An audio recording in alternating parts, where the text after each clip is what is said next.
everybody, it is a Friday. That means it's time for SMG Viewers Comments. Hope you're going to have an amazing NAMM weekend.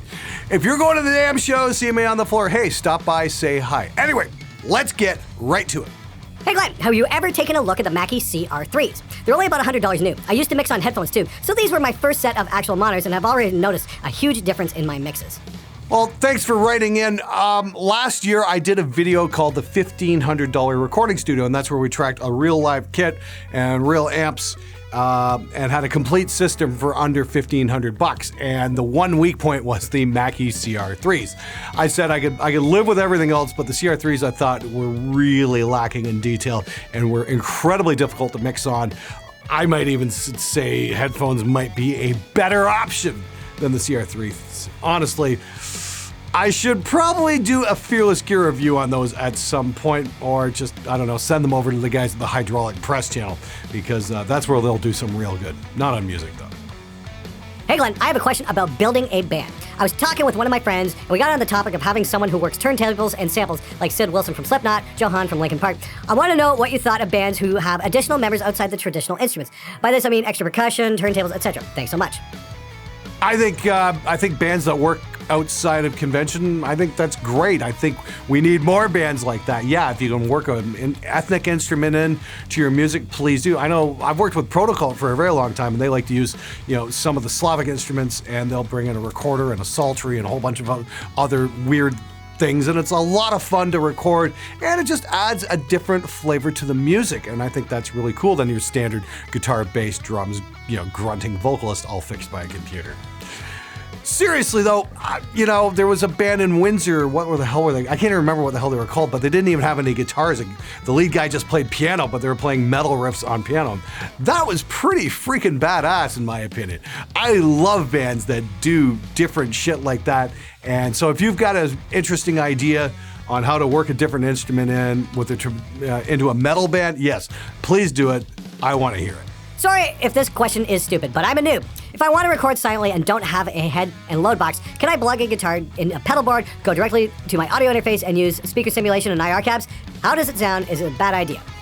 That's definitely not a dumb question. Hey, we're all new at one point or another. I don't mind answering the new guy questions. The short answer is yes, you can, but I wouldn't really want to use the pedal distortion or whatever.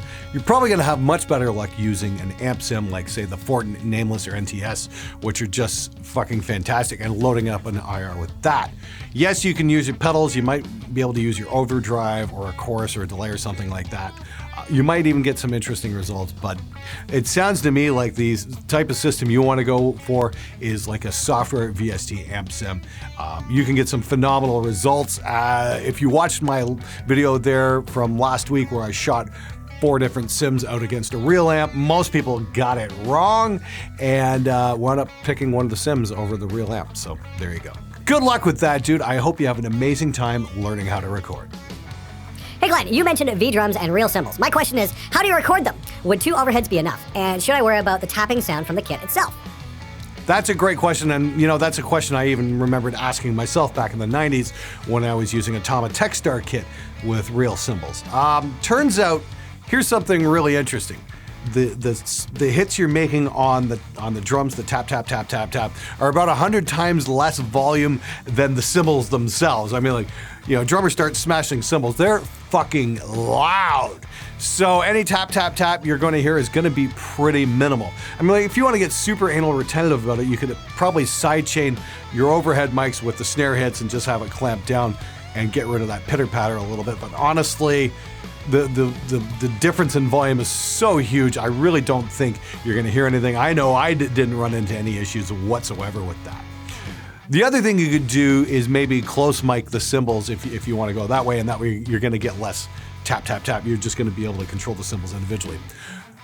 A pair of overheads should work, but maybe 4 mics in this case would be better. 2 overheads, 1 on the ride, 1 on the hat. That should probably work just fine. What do you mean by flat when talking about monitors? Oh, fantastic. Another noob question. Okay, here's the whole point of monitors. Monitors are designed When I say flat, it means a flat in their frequency response. They're supposed to give you an even frequency response from bass to treble and not enhance the sound. They're supposed to be flat as in clean. They're supposed to reveal every single flaw about your recording so you can make proper judgments when it comes time to mix. If your speakers are lying to you, if they're hyping one frequency over another, you're going to make decisions based on those hypes, and you're not going to make the right decision. So the ideal monitor would be, ruler flat from 20 hertz to 20 kilohertz and give you the exact picture of what's going on. Obviously, some monitors are going to do that better than others, and yeah, you can wind up spending an awful lot. Fortunately, a set of, say, Kali LP6s are going to be about $300 and just sound absolutely fantastic. I wish I had a set of them when I was starting out. Definitely check those ones out. What else drives you crazy besides a bad bass player? Oh man, where do I start? Bands that show up late or don't show up at all. Bands that cancel the session the morning of the session. That's always fun. It's not like they could call me like a day ahead or two. It's not like I got other bands waiting to get in here. Love those phone calls. Hey Glenn, we can't make it today. Sorry. It's like, oh great. So all the other bands that were waiting to come in that have put aside, they waited for absolutely nothing because you guys couldn't fucking bother to show up. That really does piss me off quite a bit. Then the usual stuff. I did a thing with a band a couple years back where I told them, look, come in for a meeting, come in for a meeting, come in for a meeting, come in for a meeting. Before we recorded, so I can tell them what to expect, what's expected from them. And, they just showed up on the day of the session. They're like, okay, we want to do this, this, and this. And I'm like, that's not going to happen. We were going to discuss this a week ago when I told you guys to come out, but, you couldn't be bothered. Well, what the hell? It's... Having a little pre-production meeting before actually making a record is always a very good idea, guys. So if that doesn't happen, that could definitely cause a lot of friction, and that's not much fun. Besides that, guys who say they get their guitar set up and it's not, or guys who say they've got their guitar intonated and they bring it in, it's intonated for standard tuning and they're playing, drop D or drop C or whatever, and then I'm stuck fixing the guitar and getting it in working condition. Another one that kind of annoys me at times is guys who decide to change the strings on their Floyd Rose guitars and decide to go up a gauge, and then you're spending an hour trying to get the damn thing balanced correctly again. I don't know if that's more the band's fault or Floyd Rose themselves' fault, but regardless, it really slows down a fucking session, and we could all do without that. Hey Glenn, have you ever done audio engineering for other media outlets such as video games, commercials, TV shows, or say short films? If so, how's that experience from recording music besides the fact that you don't have to deal with bass players? If not, what have you thought about testing the waters in that field? Thanks for the videos. Back in the 90s, I actually did Foley work for a Quake 2 total conversion called Dawn of Darkness. I did, voiceover, I did a lot of the sound effects. It was a lot of fun, and this is really before I got into recording bands a lot, so it was a good way to learn a lot of shit. Never got paid, but was working for exposure back then, I guess, and that didn't pan out so well. Went up doing bands after that, and life goes on. I've done I did work in film for a very short while, and that was kind of one of the catalysts for doing Spectre Sound, because I was working actually as a cinematographer as opposed to, just doing audio work. And the director and I didn't see eye to eye on a lot of things. I'm the kind of guy who gets shit done and makes shit happen. And, she was a little more content to just fuck around and waste people's time. So I actually got fired from that film. And so that was kind of the catalyst for Spectre Sound. Started doing videos here. I'm like, oh yeah, I'm not compatible with the way you do things. Okay, great. Watch this. As a former mod at Talkbass and a bass player, I can honestly say some of the BS I dealt with over there was just ridiculous and sometimes hilarious. There was fighting and crap over things that didn't matter one bit, and no one would ever notice live or even on a track. I took crap myself because I didn't play basses that were good enough in some people's eyes and didn't like some that were worshipped. Ugh. By the way, I would happily wear your Rule Number 2 shirt. Lastly, fuck you, Glenn. Well, as always, don't forget you can get the Rule Number 2, your bass player is a useless cunt t-shirt, on sale at the SpectreMedia.ca shop. Links in the description below. Wear one, cheese off your bass player. They're very fashionable and all the cool kids wear them. But as for your comment on the talk bass thing, I mean, like, I haven't really dealt with the talk bass guys in a couple of years. I just saw that kind of creep up, and I'm like, dude, I feel your pain. There's nothing like arguing with guys who'd rather spend time on a forum arguing about crap instead of, practicing their craft.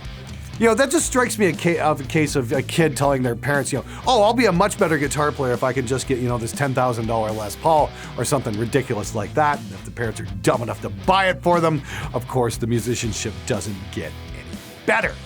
I think bass is a really awesome instrument, and I really love great bass players. But honestly, if you're playing a Fender or a Dingwall or an Ibanez, there's just so many great instruments out of there.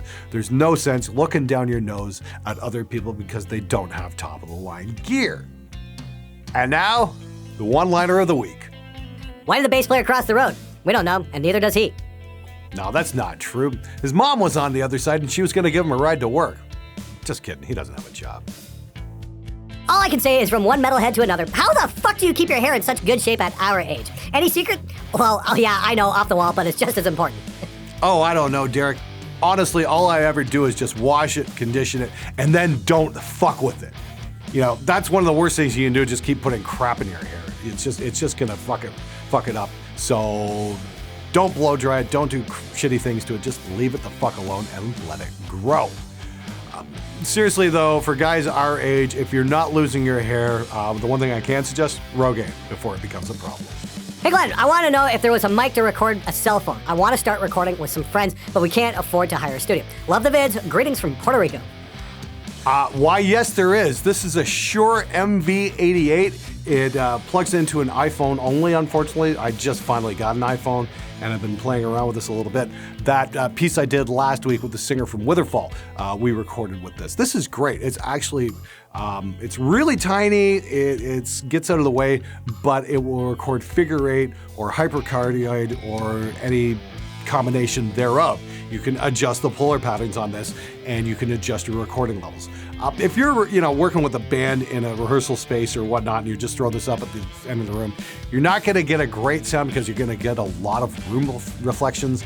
So it will probably be a little bit muffled, but play around. Maybe you'll get lucky and get something halfway decent. But yeah, this is a great way to get started. This is an awesome, compact little system that works absolutely fucking great with an iPhone. Good luck, dude. This will probably get buried among all the other comments, but as for headphones, as someone who listened to music on headphones 90% of the time for the last 10 plus years, and for the last 4 years on the same pair, how will suddenly switching to monitors give me better results?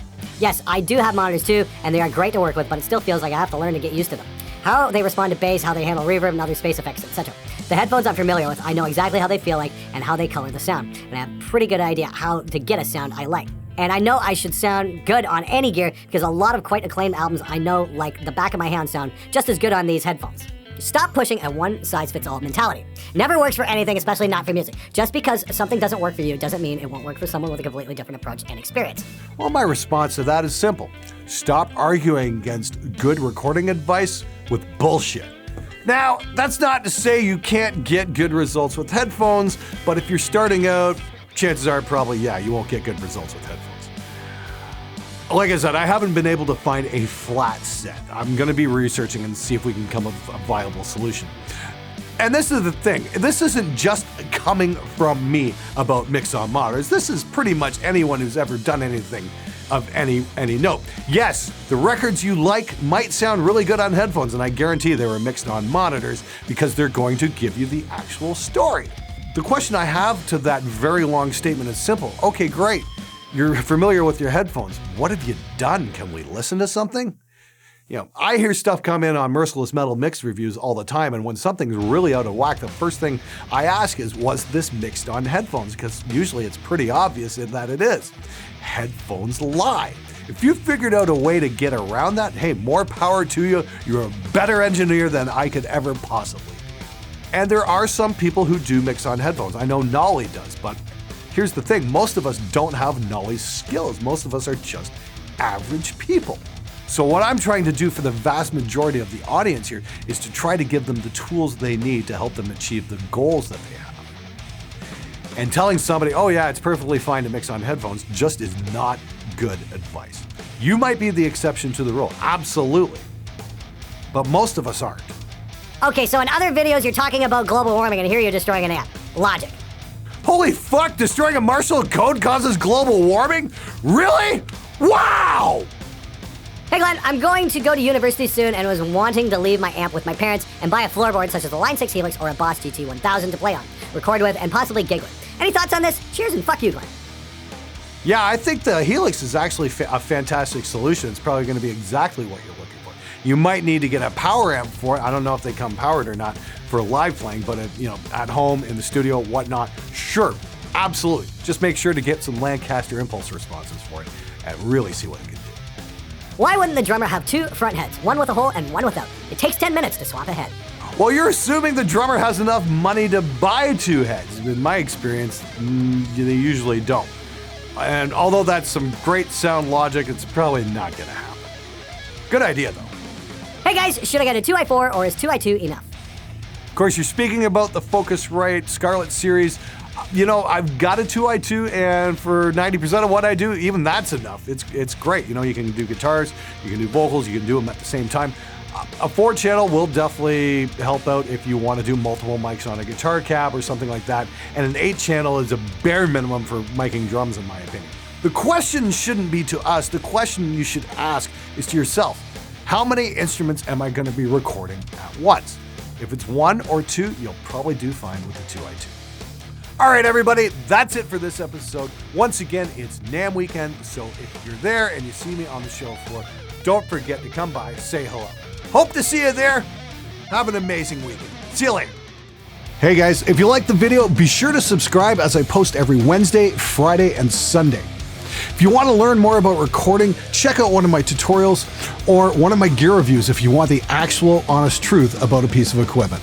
Till next time, stay metal, my friends.